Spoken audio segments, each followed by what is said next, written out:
चलिए आज हम लोग देखते हैं रेशियो एंड प्रोपोर्शन का पहला क्लास। तो इसका टाइप 1 देखिए क्या कहता है। पहला क्वेश्चन देखिए क्या कहता है, 1400 रुपये को ए बी और सी के बीच 2:7:5 में के अनुपात में बांटा गया है, तो बी का हिस्सा क्या होगा। मतलब 1400 रुपया है, ए को मिला है 2 रुपया, मान लेते ए को 2 रुपया, तो बी को 7 रुपया और सी को कितना मिला तो 5 रुपया, जबकि उसको रुपया कितना बांटना है, टोटल 1400। जब अनुपात में दिया हो तो आप कीजिए क्या, तो ए बी सी 2:7:5। अब अनुपात में इसको अगर हम जोड़ दे तो इसका जोड़ कितना हो जाएगा, 7 5 12 2 14। अनुपात में जोड़ 14, रियल में कितना रुपया है इसका, मतलब ये तीनों को बांटता है तो 1400 रुपया ही वह बांट पाता है, तो इसीलिए रियल में कितना दिया हुआ है 1400। तो 14 एकम 14, तो इधर कितना हो जाएगा 100। अनुपात 1 का वैल्यू कितना, तो 100। अनुपात 1 का वैल्यू 100, तो यह कितना हो गया 500, यह हो जाएगा 700, यह कितना हो गया तो 200। तो बी का हिस्सा पूछा है, तो बी का हिस्सा देख लीजिए कितना है, तो बी का हिस्सा आपका आंसर कितना हो जाएगा, तो 700 रुपया हो जाएगा। बी का हिस्सा कितना रुपया हो गया, तो 700 रुपये हो गया। चलिए इसका दूसरा क्वेश्चन हम लोग देखते हैं क्या कहता है।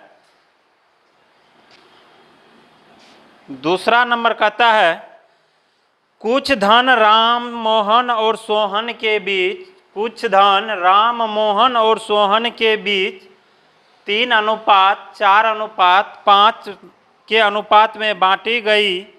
अगर मोहन का हिस्सा राम के हिस्से से 900 रुपये अधिक है, 900 रुपये अधिक है, तो सोहन का हिस्सा क्या हो जाएगा। अब देखिए कितना हो गया, कितना हो जाएगा, राम मोहन और सोहन, अनुपातिक वैल्यू इसका कितना हो गया, तो 3:4:5, 3:4:5। अब आगे देखिए क्या कहता है, अगर मोहन का हिस्सा राम के हिस्से से 900 रुपये अधिक है, राम के हिस्से से कितना रुपया अधिक है, तो 900 रुपया अधिक है, तो सोहन का हिस्सा कितना हो जाएगा। इस दोनों का देखिए अनुपातिक वैल्यू कितना, तो 1, मतलब 4 में से 3 घटा 1, तो अनुपातिक वैल्यू 1, जबकि रियल में 900 रुपया अधिक है, तो अंतर कितना का, 900 रुपये का। तो हमसे पूछा है सोहन का हिस्सा, तो 9 5 4500 रुपये हो जाएगा। इसका कितना आंसर हो जाएगा, तो 4500 रुपये हो जाएगा। चलिए इसका तीसरा सवाल देखते हैं। कहता है, कुछ धन पी क्यू आर के बीच 5:6:4 में, यानी तीसरा नंबर आपका सवाल क्या हो गया, कुछ धन पी क्यू और आर के बीच, पी क्यू और आर के बीच 5:6:4 में, तो पी क्यू आर के बीच 5:6:4, 5:6:4 4 के अनुपात में बांटा गया, तो पी का हिस्सा क्या है। अब पी का हिस्सा पूछता है जो क्या है, तो अनुपातिक इसका देख लीजिए टोटल कितना हो गया। तो पी का हिस्सा आपसे पूछा है, तो पी का हिस्सा पूछा है, तो पी को कितना है, तो रुपया टोटल इसका नहीं दिया हो, तो पी का हिस्सा अनुपात में कितना 5, और टोटल कितना रुपया में, तो 6 4 10 और 10 5 15 रुपया में गुना कर देंगे 100, 5 तिया 15, यानी 100/3 बराबर कितना हो गया 33.1/3%। कितना हो जाएगा 33.1/3%। चौथा नंबर सवाल इसका देखिए क्या कहता है। चौथा नंबर सवाल कहता है, यदि किसी धन को P और Q में इस प्रकार बांटा गया कि P के हिस्से का 3 गुना Q के हिस्से के 5 गुना के बराबर है। यानी P के हिस्से का 3 गुना, तो Q के हिस्से के 5 गुना के बराबर है, तो Q का हिस्सा पूरे धन का कौन सा भाग होगा? तो पूरे धन का कौन सा भाग होगा? यानी चौथा नंबर सवाल देखिए, ये हो जाएगा 5P, तो एगो हो जाएगा 3Q, मतलब P के हिस्से 3 के हिस्से की क्या है? 5 गुना है 3Q। तो अब कहता है कि Q का हिस्सा कौन सा भाग? तो Q के हिस्से बराबर क्या हो जाएगा? Q के हिस्से बराबर तो कितना मिला? तो 3, अब बटे टोटल कितना? तो 5 3 8 में, टोटल कितना? तो 5 3 8 में, यानी 3/8 इसका हो जाएगा। अगला सवाल देखिए क्या कहता है। कहता 581 रुपये को 581 रुपये को A, B और C के बीच 1/4, 1/5 और 1/7 के अनुपात में बांटी गई C तथा B के हिस्से का अंतर क्या हो जाएगा? यानी A, B, C का अनुपातिक वैल्यू कितना है? तो 1/4 अनुपात 1/7 अनुपात 1/5 अनुपात 1/7, टोटल रुपया कितना है? तो 581। तो पहले इसको क्या कीजिए, हटाइए बटे में से। 5 4 7 का देखिए एलसीएम कितना? 5 4 7 का एलसीएम लेंगे तो कितना हो जाएगा? 5 के 20, 20 से कितना हो जाएगा? 140, 140। 5 4 से भागा लगाएंगे तो 4 तिया 12, 4 पंचे 20, कितना हो जाएगा? यानी A का कितना हो जाएगा? 35 अनुपात B का क्या हो जाएगा? फिर 5 से 140 में भागा लगाएंगे, 5 दूना 10, 5 8 40, 28 अनुपात C का कितना हो जाएगा? तो 7 दूना 14, यानी 20।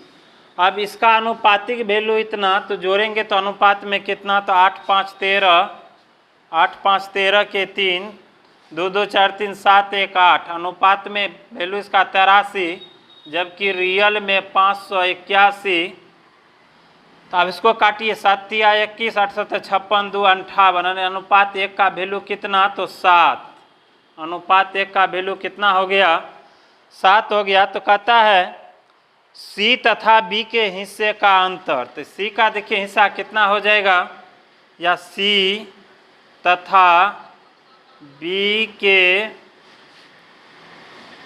हिस्से का अंतर बराबर, तो कितना हो जाएगा? 7 दूना 14, 100, या ऐसे कर दीजिए 20 गुना 7, माइनस कितना हो जाएगा?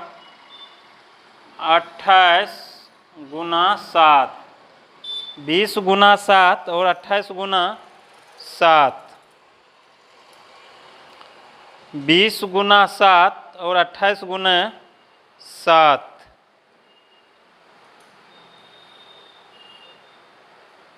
अनुपातिक वैल्यू इसका कहता है। तो अब इसका निकल गया इतना, कितना? अनुपात 1 का वैल्यू 7।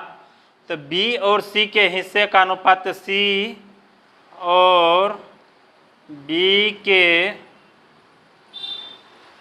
हिस्से का अनुपात बराबर, तो B का हिस्से का हिस्सा कितना है? तो 1/7 गुना 7 माइनस B का है 1/5 गुना 7, 1/5 गुना 7 हो जाएगा, 1/5 गुना 7 हो जाएगा, यानी कितना हो जाएगा? 7 एकम 7, इधर कितना हो जाएगा? 7 5 35, इस पे लेंगे तब कितना हो जाएगा? 8 7 56 के 6, 8 7 56 के 6, इसको काटेंगे तो कितना हो जाएगा? 7 दूना 14, 5 19, माइनस 140, 9 में से 4 घटा 5, यानी 56, यहाँ हो जाएगा B, यहाँ हो जाएगा C।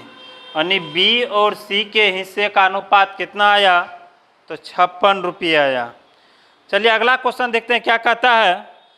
कहता है 651 रुपये को ए, बी और सी के बीच इस प्रकार बांटा गया कि ए का 2 गुना, बी के 3 गुने तथा सी के 5 गुने के बराबर है।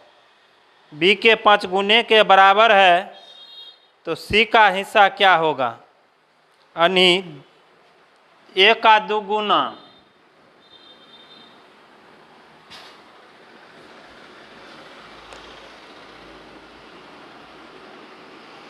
टू ए बराबर 3b बराबर कितना हो गया, 3b बराबर 5c। इसका लेंगे तो हो जाएगा 1/2, डी हो जाएगा कितना 1/3, सी कितना हो जाएगा तो 1/5। 5 3 2 का लघुत्तम कितना हो जाएगा 15, 15 दूना 30 हो जाएगा। तो 15 दूना 30, तो 15 दूना 30 यानी ए बी सी, इसका लघुत्तम लेंगे तो कितना 30, 2 से लगाएंगे 15, तो 15 अनुपात 10 अनुपात 5 के 30 6, इसको जोड़ेंगे तो 15 10 25 6 31, अनुपात में वैल्यू 31। जबकि रियल में कितना कहता है, तो रियल में कहता है, रियल में इसका वैल्यू कितना दिया हुआ है तो 651 रुपये, 651 रुपये। 6 31 दूना 62, 62 3 65 यानी 21, अनुपात 1 का वैल्यू कितना हो गया 21 हो गया।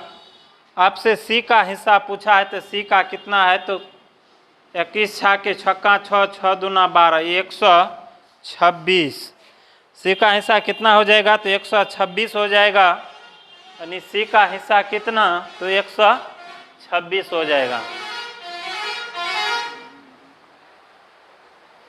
चलिए अगला नंबर सवाल देखते हैं 7 नंबर का।